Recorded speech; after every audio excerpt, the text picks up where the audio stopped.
Hi, my name is Aulia Nur Fadila. I'm from number 4.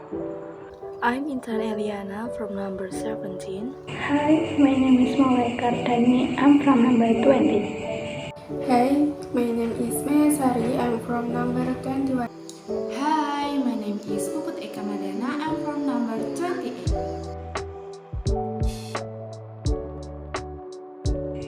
First, prepare some of materials which you need, such as worksheet, receipt transaction, calculator, pen, and rules.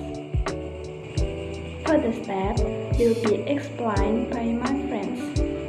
Steps: first, enter the transaction date in the date column. Second, input the transaction evidence number in the evidence number column. Third, fill the name of the creditor in the description column. Next, enter the total purchase in the purchase column on the debit side.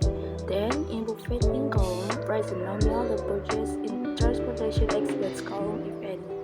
Next, on the credit side, enter the total of purchases, input VAT, and purchase transportation expenses if any.